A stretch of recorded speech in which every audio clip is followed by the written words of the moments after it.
Master minds commerce చదవాలనుకునే 10th inter విద్యార్థుల తొలి ఎంపిక. నమస్తే, వెల్కమ్ టు సుమన్ టీవీ.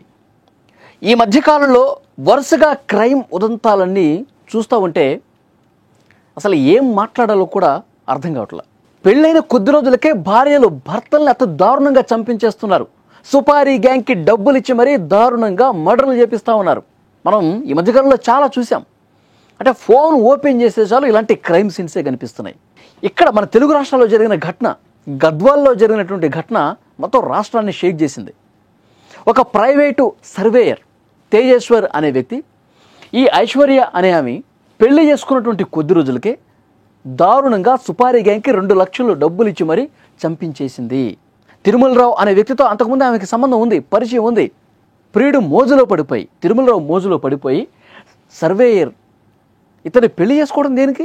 నువ్వు తిరుమలరావుతో కలిసి బతుకుదాం అనుకున్నప్పుడు, తిరుమలరావుతో కలిసి నువ్వు జీవితం సాగించాలి అనుకున్నప్పుడు ఇతన్ని పెళ్లి చేసుకోవడం దేనికి?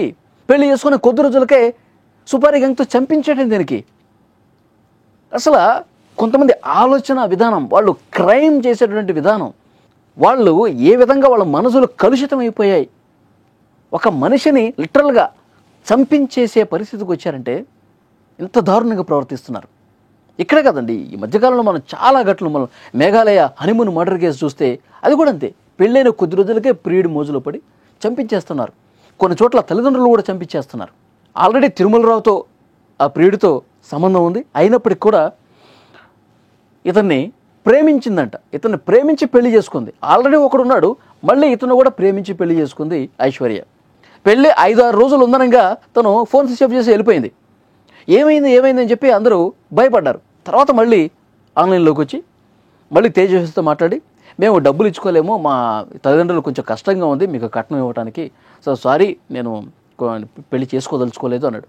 అప్పుడు ఈ తేజేశ్వరి ఏమనుకున్నాడు, అరే నిజమేనని భావించి, మరి డబ్బులు లేకపోతే ఏమైంది, నువ్వంటే నాకు ఇష్టం, మనం హ్యాపీగా ఉందాం, నాకు డబ్బులు ఏం అవసరం లేదు, కట్నం ఏం అవసరం లేదు, నేను నిన్ను పెళ్లి చేసుకుంటా. అతను మంచి మనసుతో పెళ్లి చేసుకున్నాడు. కానీ ఆల్రెడీ అప్పటికే కలుషితమైనటువంటి మనసుతో ఉంది ఈ ఐశ్వర్య. పెళ్లి చేసుకున్న కొద్ది రోజులకే ఆ ప్రియుడు తిరుమలరావుతో మాట్లాడుకుని పెళ్ళైన తర్వాత 2000 ఫోన్ కాల్స్ చేసిందంట. తేజేశ్వరన్ అనే వ్యక్తిని మనం అడ్డు తొలగించుకోవాలి, తేజేశ్వరిని మనం చంపేసేయాలి. ఇది వాళ్ళు రచించుకున్న ప్లాన్.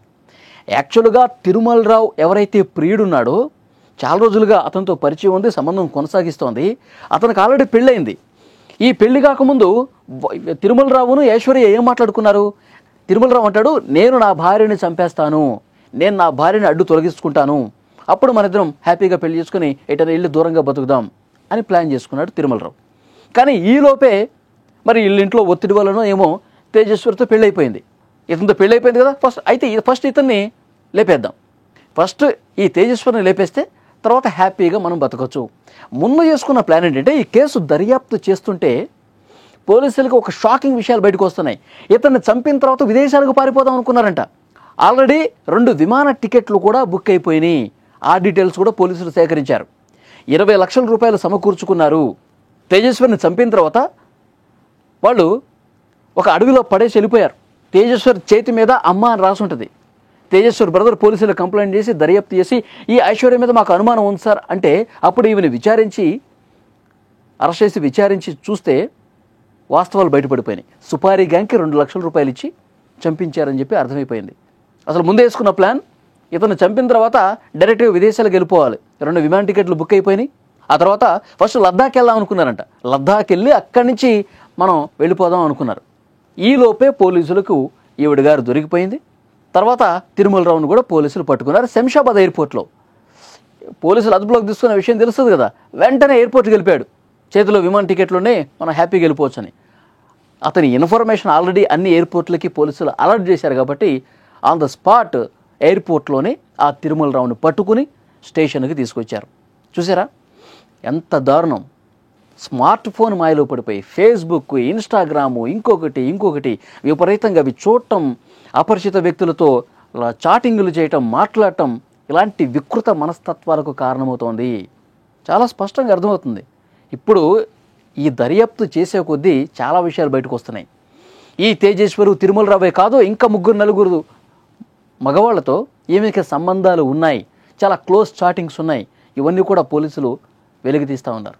సో ఇలాంటి దారుణమైనటువంటి మనస్తత్వాలు ఉన్నటువంటి మహిళలు అసలు ఎంత బరితెగింపుగా వ్యవహరిస్తున్నారంటే మనుషుల్ని చంపటానికి కూడా వెనకట్లేదు. 2 లక్షలు పోతే పోయినాయి, వాడిని చంపేద్దాం, ఈ భూమి మీద లేకుండా చేద్దాం. ఇలాంటి మనస్తత్వమా? ఇలాంటి క్రూరమైన కర్కశమైనటువంటి మనస్తత్వాలు కలిగిన మహిళలు ఉన్నారు ఈ సమాజంలో. ఈ మధ్యకాలంలో వరుసగా జరుగుతున్నాయండి. మీరు లాస్ట్ ఒక 10 days న్యూస్ పేపర్లు చూసినా, వార్తలు చూసినా, మేఘాలయ హనీమూన్ మర్డర్ కావచ్చు, మన తెలుగు రాష్ట్రాల్లో నిన్న రీసెంట్గా మనం చూసాం. ఒక 10వ తరగతి బాలిక ఆ బాయ్ ఫ్రెండ్ బ్రదర్ అంట, వీళ్ళు ముగ్గురు మైనర్లే. కన్న తల్లిని ఆ కూతురు ఎంత దారుణంగా చంపిందంటే, ఒక సుత్తి తీసుకొని తల మీద టపి టపి కొట్టి, తర్వాత గొంతుని కత్తితో కోసి, మైనర్ 15 సంవత్సరాల 10వ తరగతి బాలిక సొంత తల్లినే దారుణంగా చంపేసిందంటే, రక్తం కళ్ళు చూసి చంపిందంటే, అసలు సమాజం ఎటుపోతుంది అర్థం కావట్లా. ఇలాంటివి మళ్ళీ రిపీట్ కాకుండా ఉండాలంటే కేంద్ర రాష్ట్ర ప్రభుత్వాలు కూడా చాలా సీరియస్గా ఆలోచించాల్సినటువంటి విషయం ఇది. ఫోన్ల మాయలో పడి, సోషల్ మీడియా దాంట్లో పడి చిన్న వయసులోనే ప్రేమకు ఆకర్షితులేదు. ప్రేమ కూడా కాదు, ఒళ్ళు కొవ్వెక్కి మదమెక్కి చేసేటువంటి ఘనకార్యాలు ఇవి జరగకుండా ఉండేందుకు చాలా సీరియస్గా మరి చట్టాలు తీసుకొస్తారా, లేకపోతే మొబైల్ ఫోన్స్ని పిల్లలకి చేతికి అందకుండా ఇంకేమైనా చర్యలు తీసుకుంటారా? ఏదో ఒకటి చేయాలి. లేకపోతే వామ్మో, దేశం మొత్తం మీద చూసుకుంటే అసలు ఎంత మంచిగా నటిస్తారు.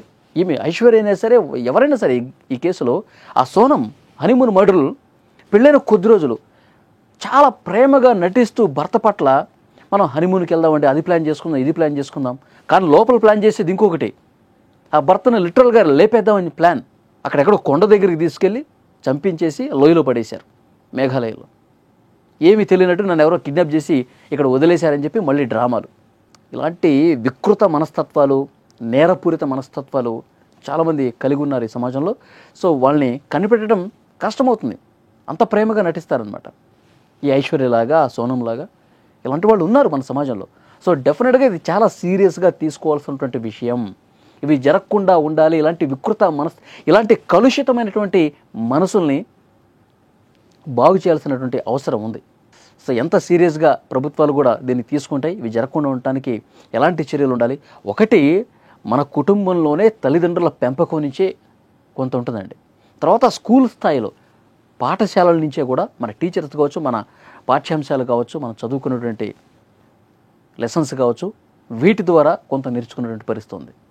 అది ఆ గ్రౌండ్ లెవెల్ నుంచే ఈ మార్పు అనేది ఉంటేనే సమాజంలో ఇలాంటి వికృత మనస్తత్వాలు అనేవి అంతమవుతాయి. చూద్దాం, ఆ రకంగా చర్యలు తీసుకోవాలని చెప్పి కోరుకుందాం. Thank you very much.